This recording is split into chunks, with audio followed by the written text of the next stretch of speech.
Welcome back. Another video at the line. An interesting week. Fairly quiet after kind of the chaos of last week. A lot of the stories we're dealing with this week are cleanup stories, kind of continuing stories from before. There was a few interesting items though, Jen. There's a big one we want to talk about the media, but let's actually just set that aside just for a second to talk about some of the stories of actual news value right now. And I would say a big one is Parliament is back. I didn't even watch the throne speech. I looked at it later. Like I read the text of it. I watched none of the ceremony. I watched none of the pomp. I watched none of the circumstance. It is just pretty obvious that the most important election since the Second World War actually wasn't that important at all. No, that's very interesting. And the general summation of most of the columnists on this front appears to be that this throne speech was a giant nothing burger. There was nothing in there that we wouldn't have expected to see before. There's nothing in there that the NDP wouldn't have supported before. What was not a major focus in this throne speech was BC. Was not a major focus in this speech was disaster hardening and mitigation and cleanup. What was not a major focus in this speech was supply chain issues and inflation. What was not a major issue in these speeches, basically all the things that are going to eat your life in the next 6 months. I don't want to rehash the whole debate here because I think a lot of it was dumb. But Jerry Butts had a tweet about breakfast that got attacked for being elitist and out of touch.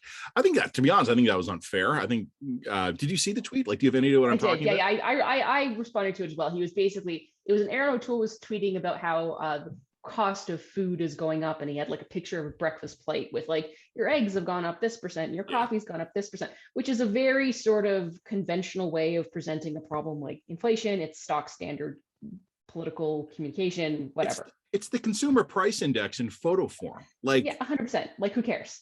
I mean, I gave a nudge to Aaron O'Toole on that one because I was like, you are like half the things on this plate are supply managed, right? Yeah. And so like, these are not just food groups that are subject to market whims. These are food groups that are actually like managed through our government controlled system, which I may write a column about tomorrow because I don't know what I'm going to write about tomorrow.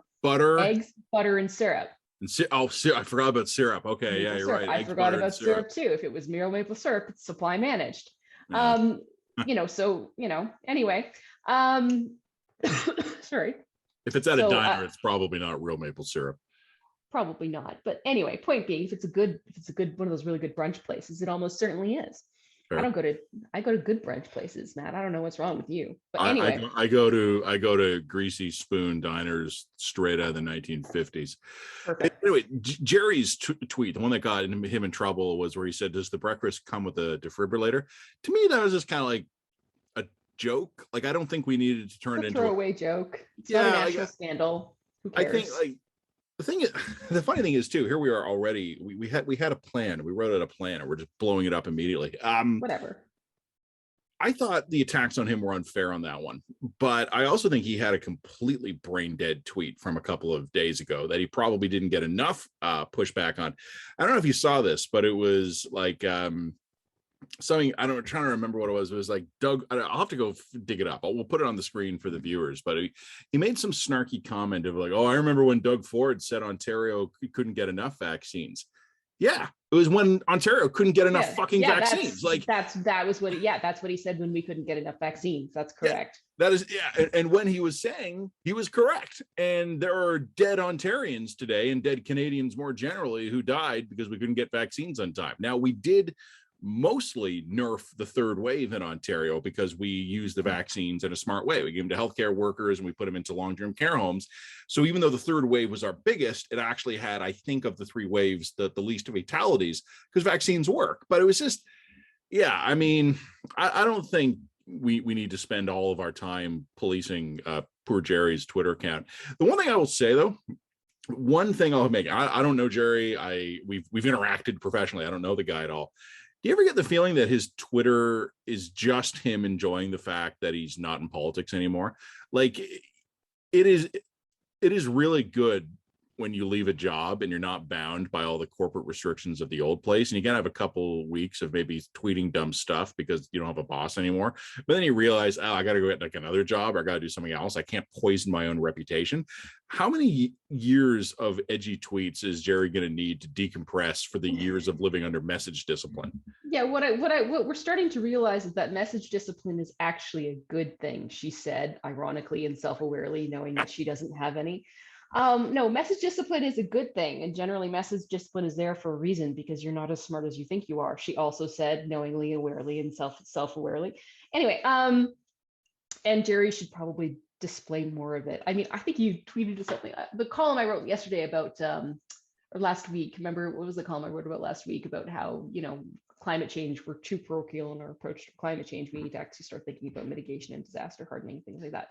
And he's like, this is a good column, but just imagine what we could have done if we got consensus on this issue 20 years ago, blah, blah, blah. And I was like, I can't think of a bigger waste of time. I actually cannot think of a bigger waste of time than bitching about the fact that we did not have more consensus on climate change in 2001. Like, you know what I mean? Like, I just, yeah, you know, maybe it would, you know, it'd be even better if we got consensus on it in 1984. 1956. I was born then. That would have been even better. Like, you know, like we didn't.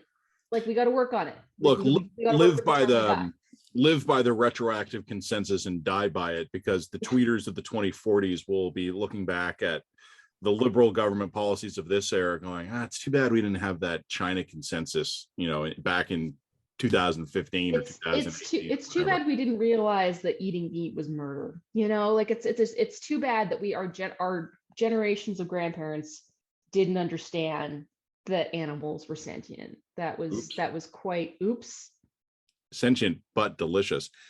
So delicious. Yeah, I don't know. I mean, look, and the thing is, let's say Canada did have climate consensus 20 years ago. You know where that leaves us today? Pretty much where we are same now. place. Yeah, it leaves us pretty much where we are now. And it's we might be a little bit ahead on some infrastructure and some innovation, but like, unless fixing, like, getting us to a hypothetical earlier date for climate consensus, which I agree, I mean, it would have been nice in the abstract, but I mean, unless you fix all the other myriad Canadian deliverology problems, no, we don't have better infrastructure. Like, because we'd still be building it. Like, we'd still be in year 20 of the 5-year construction timeline. If we had climate consensus 20 years ago, we'd still be planning where to put the nuclear power plants, but at least we would be in agreement that we did need to build more nuclear. It's just we could, yeah, no, and then how many of them have to be built in Quebec before being placed elsewhere? All right, so we've just sort of gone meandering, but that's fine. What were we even nominally talking? Oh, the throne speech. I don't have much else to say about it. Like, it's, I mean, I think it's probably worth noting, and just noting what's not in there that needed to be. Sure. Yeah. Okay. Access to information, improving the civil service, disaster mitigation and hardening, a plan for potential inflationary issues, like real, honest to God fucking problems that we're probably going to have to face and should have been addressed in that throne speech, and just nobody cares. Nobody even recognizes. You know, it's funny. I'm going to say this for a column because I won't be ready to write the dispatch because I got to do more research. I got to go read some stuff. But there was something that made me laugh, which is that the Liberals have quietly abandoned their idea to give the municipalities the right to ban handguns. And I mean, I've been writing increasingly exasperated columns for 2 or 3 years saying, like, I've seen a lot of stupid policy proposals, but this is actually the stupidest. You can't offload criminal policy onto municipalities. Like, it just doesn't work that way. And if you try to do it through bylaws, you're going to end up in court hell forever. Plus, the provinces, the cities are the creatures of the provinces constitutionally. They're not going to allow it. And the government has quietly acknowledged that now. So I think I might... I'll write something about that for us, maybe. But they're also now talking about offloading that to the provinces now instead of. Well, that's the only way to do it. Like, they're talking about it, and the provinces are saying no, like, not interested. Like, even Quebec, where you would think maybe this would be of interest, playing coy on this one. And like, this is classic liberals desperately wanting to look like they're doing something, but not wanting the responsibility of doing it. And I don't think the provinces are dumb enough to go along with that. So that'll be a next week thing for me. When the municipality stuff is like, I think I actually was like, hey, it sounds like a really good idea. It sounds like a good idea to let individual municipalities decide what's best for their municipalities, right? Like, but legally it just becomes impossible to implement. So yeah, okay. Well, I mean, the problem always becomes, as always, we know the overwhelming majority of these guns are being smuggled in through the United States through a national border, but they're not going to get across Steeles Avenue from York Region into Toronto. Like, give me a break. So I'm not under any illusion that it makes a difference. That's not right. Oh no, that's the point.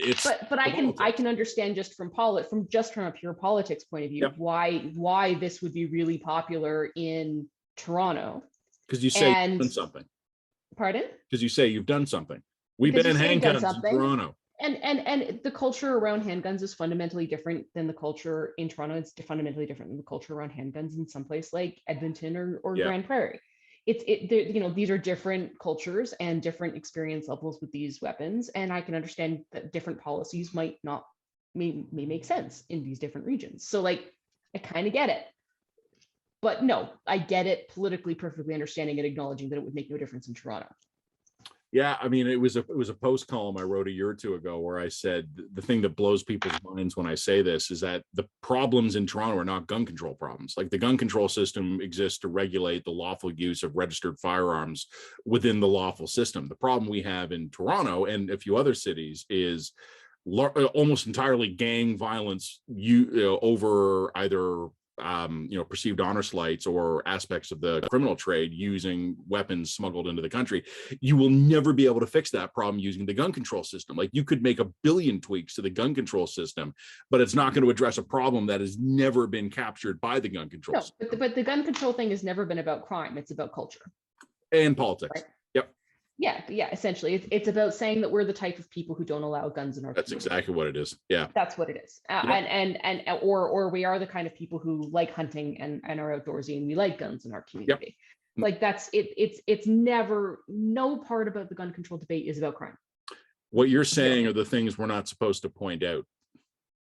This is one of, like, where it's considered rude among some right-thinking Canadians to point out that this is cultural and positional, not actually evidence-based public policy.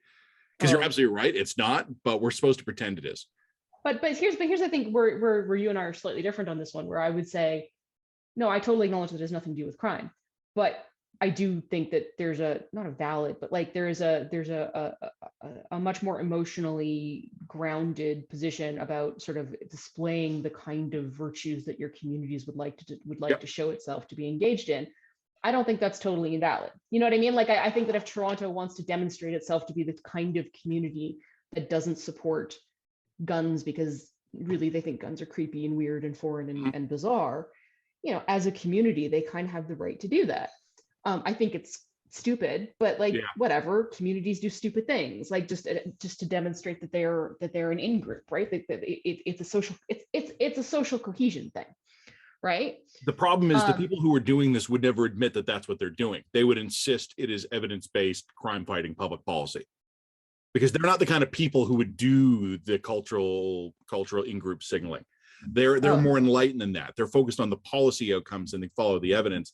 Gun control is one of those fascinating Canadian policy issues where the people who will insist they only chase evidence-based public policy objectives, when you point out that everything they're talking about on guns is exactly what you're saying, a culture signal, they go, oh, don't bring that up. Yeah, that's awkward. Because you're right. It is a culture signal. They don't like guns. Yeah.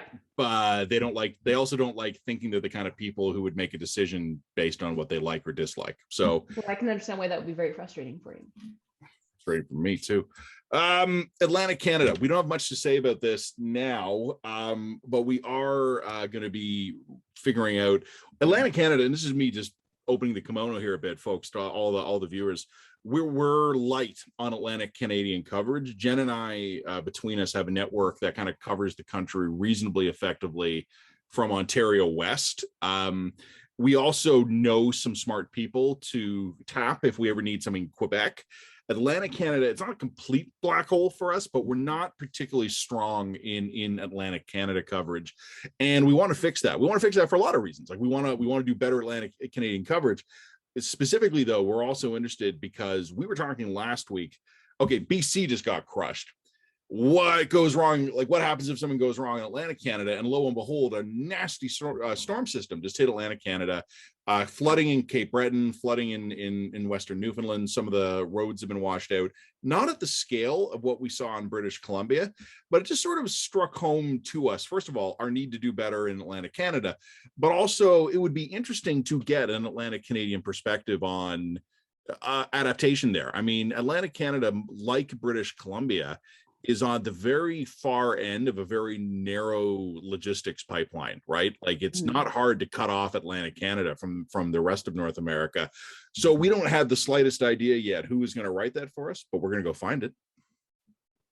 Yeah, that would be really great. I mean, somebody was criticizing us for not focusing on more of the floods in Nova Scotia. And, you know, not to be impolite, but I don't think that person's criticism is rooted in a deep understanding of how bad things actually are in BC. Flooding is a local story until it isn't, until you're like, you know, your third major largest city is cut off by land, you know, in which case it now is more than just a flooding story. I mean, I kind of remember a similar thing happening in 2013 when we had the 2013 floods here in Calgary. You know, literally our entire downtown was underwater. Yeah, I remember. The entire downtown was under fucking water and it was impassable. You couldn't get to, like, the entire city was at a standstill. And I had people being like, you know, Edmonton's flooding too. And like, you'd go look at Edmonton, it's like some of the bike paths were flooded out. Like, you know, there was some significant flooding, don't get me wrong. There was some, but like the scale was 1 to 1,000 here. Right. And I was just going like, no, we're going to take the attention today. You know what I mean? Like, we're going to take the attention today. That said, you know, I think that you and I are both watching, because if in the next 6 weeks a major storm hits somewhere in Canada, we're going to see some real deep shit. We're in deep shit. Yeah.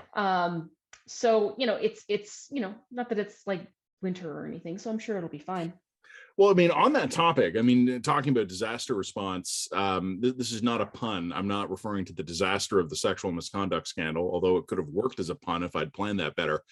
Late this week, after many months of inexplicable delay, General Wayne Eyre has been officially given the job as the Chief of the Defense Staff for the Canadian Armed Forces. The general has been in that job for months now. He's been in it on an acting basis because his predecessor, Admiral Art MacDonald, his career, sexual misconduct scandal. So it was interesting because General Eyre has been the guy. Like, he's been running the military for months now. And it's just kind of, okay, so they finally made it official after months of leaving kind of sort of a degree of uncertainty at the top. I don't think it mattered that much in an operational way. Like, I don't think we actually lost out on anything by not making the good general an honest woman earlier, putting a ring on it, so to speak. I just don't know what why were we waiting? Like, you know, like this is, while we were waiting here, the world has kept on dragging by here. The one thing I will say is that this is the second big move from the new defense minister, Anita Anand, in a few weeks. The first one was to announce that outside civilian investigators will be brought in to investigate military sexual misconduct issue. And the second one is terminating the admiral's command, because technically he wasn't fired, he was on leave. So that's now done with. He's terminated. The general has the job. He's been appointed. Everything she does thus far is not per se like any kind of transformative leadership. It's good. It's competent. We'll give credit where it's due. But this is what Sajjan should have done months ago. Like, poor Anita Anand has made two big moves so far, and all they've accomplished is to get the forces to where they ought to have been and would be already if they'd been competently led under her predecessor, which they... But also, I would also say Anita Anand is demonstrating herself to be one of the more competent cabinet ministers in Trudeau's patch, which is really interesting to me. Like, she's not somebody who was front and center 4 or 5 years ago, and yet now, you know, she's becoming the go-to gal. So that's kind of cool to see. Here's the thing though, and I don't say this to be shitty. Like I really don't. Like I don't know much about Anita Knott, as you say. No, Like neither 5 do years I. ago, no one knew about it, right? Yeah, no. A law professor, I think, or something like Yeah. in her previous life. It is the only thing you need to do to stand out as one of Justin Trudeau's like up and coming rising star go-to cabinet ministers, like competence. Yes. Because, and I don't say this to be nasty to her. I don't know if she's done anything exceptional yet. She has overseen 2 portfolios, or I think I'd have to check Yeah, out. Anyways, she also did vaccine procurement. well, that's the big one, right? She was vaccine That's the big procurement, which, and again, this is why I stress, I'm not saying this to be petty here. I actually have no idea what was involved in that. No one does, because everything's under wraps. Like I had no idea if our vaccine procurement was this incredibly shrewd and complicated negotiation by, Or whether or not we just lucked out because Pfizer upped its production. yeah. And Thanks, Germans. I would happily give credit where it was due if I knew it was. And I mean that very sincerely. I've never hesitated to point out what the Liberals get right. It's not a very long list as far as I'm concerned, but I will give credit where it's due. With an on at the vaccine procurement, I don't know. And again, I stress, maybe she was brilliant. Maybe she was the only person who could have done it and she moved mountains. Maybe not. Like maybe we were just really, really lucky and we cut a deal. And at defense so far, again, she's impressing mainly in contrast with her predecessor because she is being competent. And but you know what? That's all I'm asking for. At this point, for sure. That's all I'm asking for. At this point, I think that we should have like Chrystia Freeland and Anita Anand just run the cabinet, because aren't we halfway there anyway? You saw this week. You saw this week that Freeland has a memoir. Sorry, not a memoir. She's got an autobiography. Oh, Freeland, yes. It's a biography. That is what that's what I've written down in my notes that I couldn't read before. I was just like, Fred and Naughty? Like what's Freeland, Naughty? You thought it was Freedom Naughty. That's what I thought it was. And I was like, no, Freeland Notley autobiography. That's right. That's what I was going to bring up. So apparently the Freeland, I don't know about Notley's, you'd know that better. Freeland's is not an autobiography. It's being written by someone else. And I don't know the technicalities of this, but it's just John Kay? Is it John Kay? Because that would be really funny. It would be funny if it was, but I don't think it is this time. So I don't know who's actually writing it for, but I don't know. I mean, I don't think Trudeau's going anywhere anytime soon, right? And for the viewers, the reason we're talking about this is because having either a memoir or a biography come out about you is the go-to cliched way to begin your leadership campaign for 100%. Politics. So with Freeland doing this, it's kind of a signal. I don't know. I mean, it's very possible that Trudeau has said to her, look, I'm going to get us through the next year, but I'm tired of this. I'm sick of the bullshit and I'm done after like a respectable interval after the election. It's also very possible this is her behind him with a sharp, pointy stick going, hurry up, hurry up, hurry up, poking him in the back. I don't know. I genuinely don't know. But now like when Melanie Joly comes out with hers and Francois Philippe Champagne comes out with his, I don't know if anyone ever actually reads these things, but no, they're pro forma. They're totally pro forma. Have you ever read one of these things? No. I have copies of them that I've sort of like and blown through, and they're occasionally useful as references, but like I can't imagine how into Canadian politics you would have to be to sit down and be like, you know what I need to do today?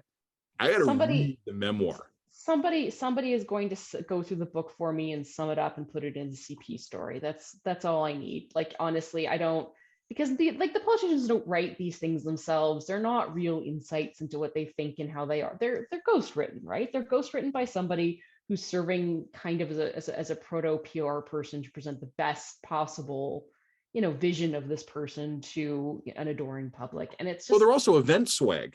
Like show up and hear Justin Trudeau speak, obviously before he was leader, but show up at like the gym he's talking at, or the community center, and then there's a table somewhere in the back, and you buy a copy of the book for $10, and he signs it for you, right? And then that money right into the campaign. It's like a loot bag. Yeah, it that is. you It pay is. for. And it's like, I've got other things to read right now. Many other things. Right now I'm reading about, Satanism and Satan. And it's very I'm reading about the all-encompassing. Great Depression. Oh, so we're both on like a really happy kick at the moment. Um, anyway, so yeah, I don't think it's very much value in those autobiographies books, but they're an interesting signal. I mean, anyway, we'll see how Carney does with Values, which is the cheesiest title for values. What about Notley? Is she doing one too? Oh no, I just remember because we were talking about whether or not we would do a hypothetical column about Freeland versus Notley, which I don't necessarily want to do anymore. Yeah. But anyway, Probably just not yet. Okay, so all right. So we will turn our disjointed meanderings there into something in the dispatch. Other two notes: JCCF and Canadian diversity. Yeah, let's do the JCCF one because we'll actually probably have a meatier conversation. The JCF, Justice Center for Constitutional Freedoms. They've been in turmoil lately. Some leadership problems. I actually haven't followed this that closely. We had a request come into us a few months ago from someone saying we should follow this more closely. Like, dude, the world's on fire.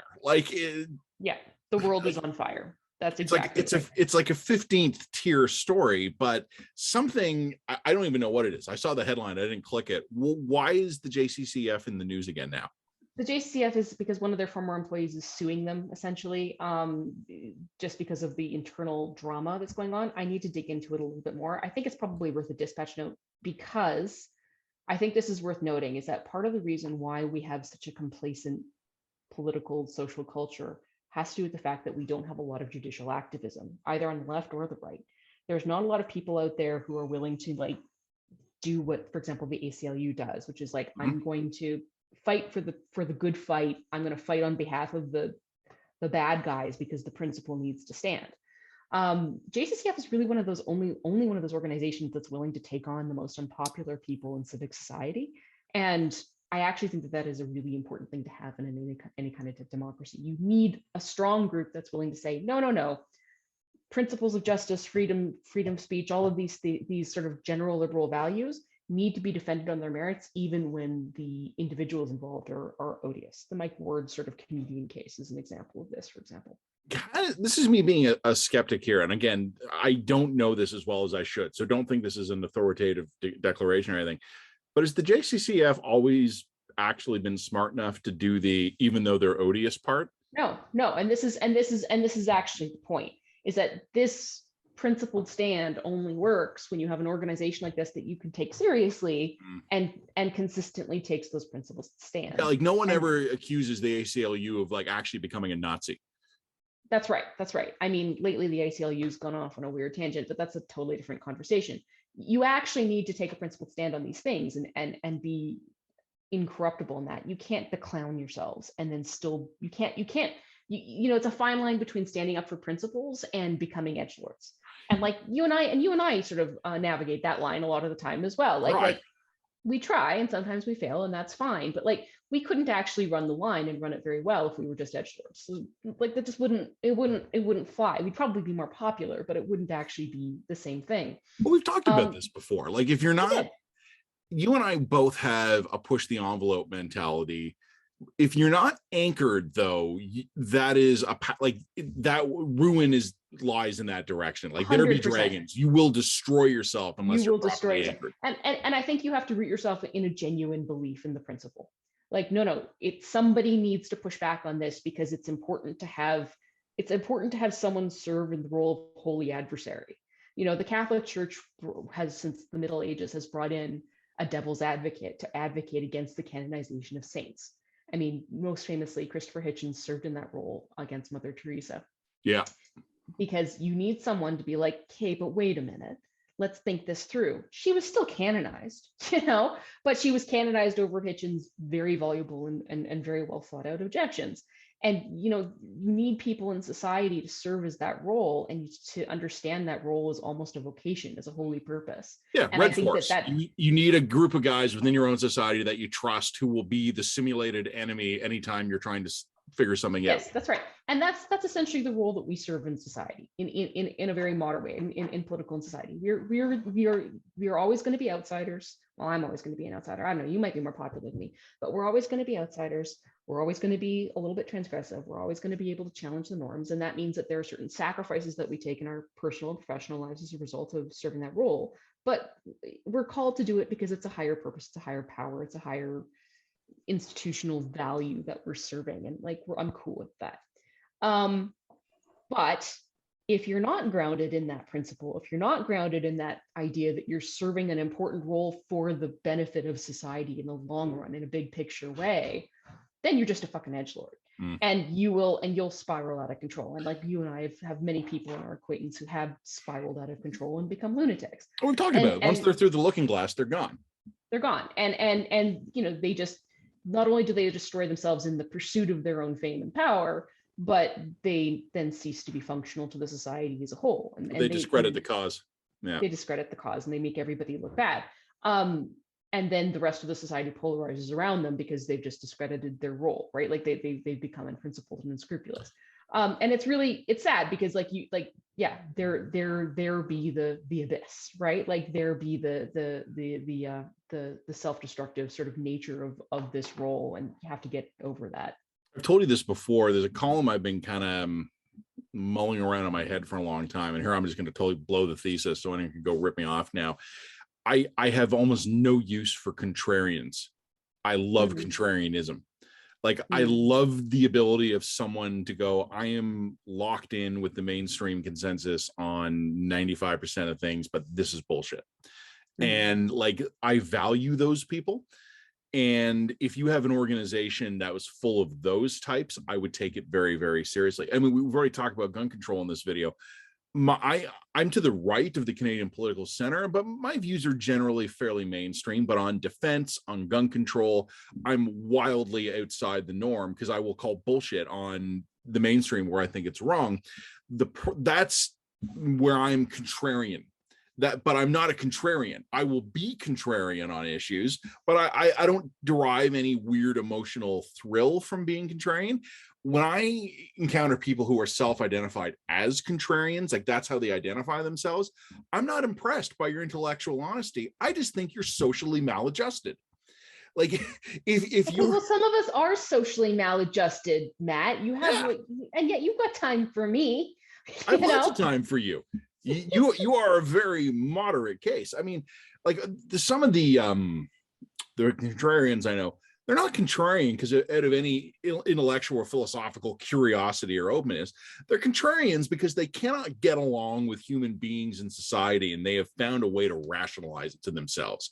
And rather than it being, I lack social graces, it's people can't cope with me. Like, fuck you. Sorry, not you. There's a bit of that, but I mean, like, there's also a path there to making yourself eminently functional to society if you're smart enough.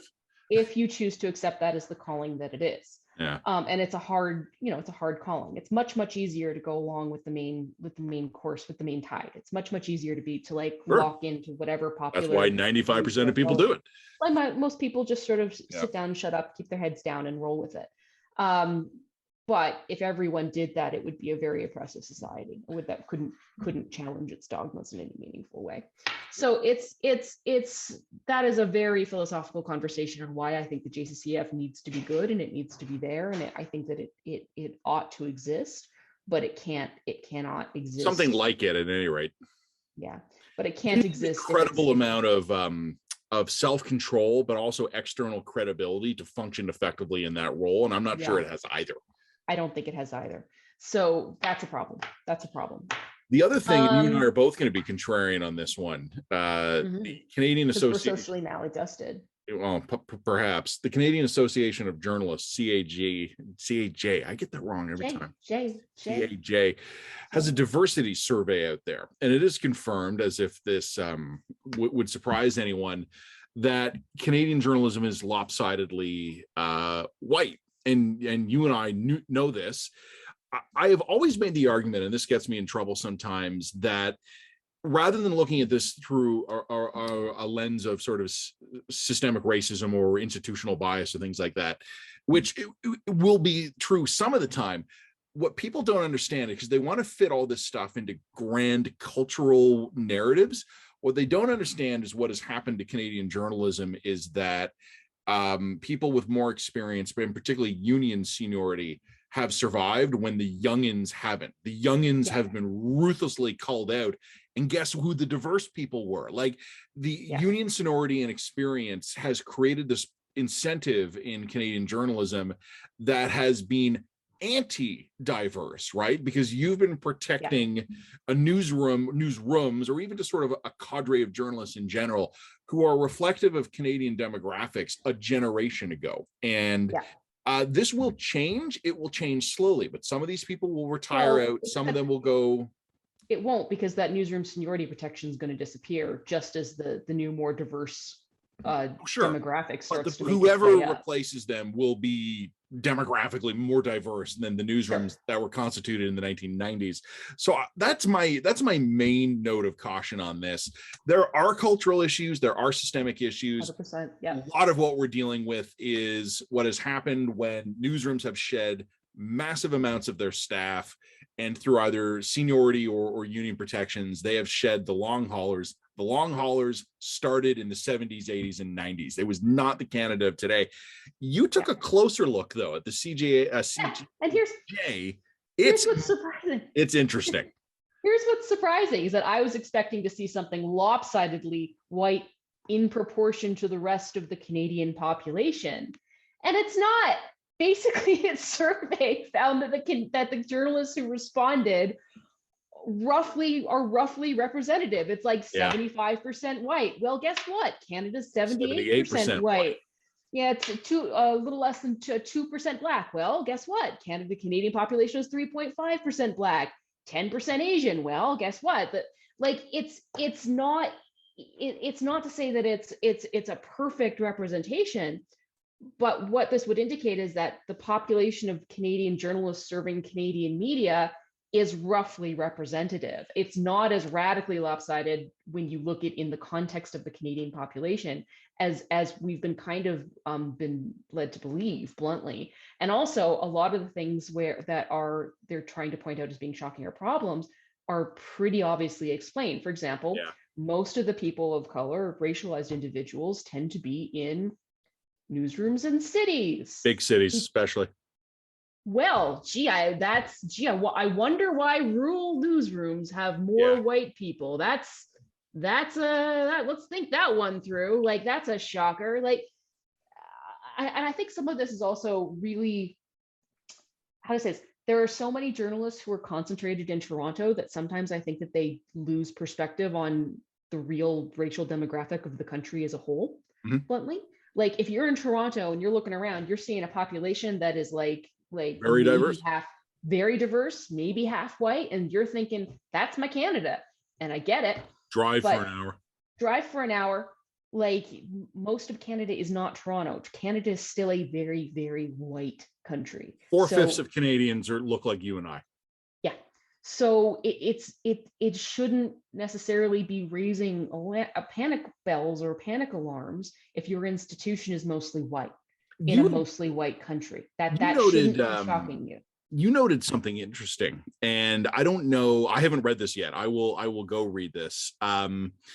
You had noted that, I don't want to say they're fudging the numbers, because I don't think that's what they're doing. No. They cherry picked what they wanted to focus on. Well, what you had told me that struck me as interesting is that they put the numbers together in two ways. One of them is the actual breakdown by total number of journalists who replied, what their ethnic breakdown is compared to the national population. It's not perfect. Asians are underrepresented. Indigenous Canadians, interestingly, were overrepresented, which gut feel for me that might be because of APTN. Like, it could be APTN, and also you've got specialized verticals in CBC. There's a historic reason why Aboriginal people and First Nations people should be overrepresented in our media. That's okay. That's not a problem. So when the numbers were reported that way, they were surprising to us in how close to the actual demographic of Canada it came. But the way the survey was being shared on Twitter, discussed, was that the overwhelming majority of newsrooms in this country are 100% white. And I'm Right, thinking because about that. the overall number of newsrooms is not really a meaningful metric when you Yeah. start looking at the fact that most newsrooms are like 1 and 2 person newsrooms. 1 or 2 person newsrooms in a small town in rural small town in rural Canada. Yeah. Well, of course, the majority of those 1 and 2 person newsrooms in rural Canada are white. Most of the people in rural Canada are white. Sorry. So I don't know if it participated, but like the town near my cottage is a town of like 30,000 people. There is still a newspaper there. It publishes a few days a week. It doesn't even do online publishing all the time. I think at the last time I talked to anyone there, it's a few years ago now, they had 4 people. They were all in their 40s or older, and they were all white. For the purposes of the CJAD see, now I'm just naming radio stations. CAJ finding that newspaper as a newsroom in calculating how white Canadian media is, that's equivalent to the Globe and Mail. Yeah. Based in Toronto. I don't know what the Globe's diversity is. And look, again, I don't disagree that we could do better, particularly in some of the large cities. But the more I looked at this, the less alarmed I was. Well, and also the systemic problems that you alluded to at the beginning of this conversation are completely a present factor. Like, and also let's be blunt, the young, more diverse population coming into journalism today has a way tougher time of it than we did. Like, I'm sorry, they do. They had a way tougher time of it. The paths are not as clear for them. Like, it is way rougher for someone who's 20 years old today than it is for me, as 37-year-old journalist. Like, no question. So like, there are systemic problems, there are class problems, there are gender problems in our system. You know, I've got no doubt that many journalists of color have faced racialized discrimination. I have no doubt about any of this. But when I look at the numbers the CAJ is presenting, I was pretty pleasantly surprised by what I saw. So you're just showing off that you can see CAJ and I can't. There was one. I mean, I think you're going to write this one because you've read the report. There was one other stat that jumped out at me that even managers are, I think, like 81% white, which again, that's higher than our demographic share. But it's not. It's 3% higher than our demographic share, and it's also what you would expect given the way that the demographics are rolling through the system and how seniority works. Because you don't become a manager until you've been doing it for a while. You don't become a manager. Are the more experienced. Yeah. The managers are the people who are going to have gotten into this industry in sort of like the 80s and 90s when Canada was even whiter. Yeah. Anyway, look, again, we may draw some notice for having said this, especially when we write it, but oh well. Yeah, somebody needs to say the obvious thing. I mean, I don't know what to tell you. Like, I don't think that pointing out any of this absolves any Canadian newsrooms of continuing to bring in more diversity into the newsroom. We are not well served by a newsroom, or sorry, by a newsroom culture, by a journalistic culture that isn't broadly representative of the general population. Yeah. We are. The good news is that our newsrooms broadly are representative of the general communities where they serve, and that's good. I don't know if the CAJ nailed it, realized what they were going to prove when they commissioned this, but I suspect it was not this. No, I suspect that's not this too. Now, the other caveat that I would put in this, and I would make this note of this in the piece, is that this is just, self-reported, right? So how representative of this is of the actual overall journalism population? I don't know. But do they have a methodology section? I'll have to dig in through it. But when you're talking about almost 4,000 responses in a newsroom, how many? Probably not 10,000. More than 5 to 10,000 journalists in the country. That's actually a pretty good sample. So interesting. Well, that's all I got. So you will do CAJ, I will do the Good General. You want to do JCCF, and I'll do Atlantic Canada. Okay. And then I think we're done, and then we have to talk about my column because I'm dying. Do you want to do Throne Speech? I'll do Throne Speech, and then anything you want to say about Freeland or Anand, or we just fold that into the general one? No, I just fold. Or even if we want to do that at all, we can also just not. Okay. Yep. All right. Well, wonderful. Thanks, everybody. We'll get this dispatch out to you tomorrow. Take care.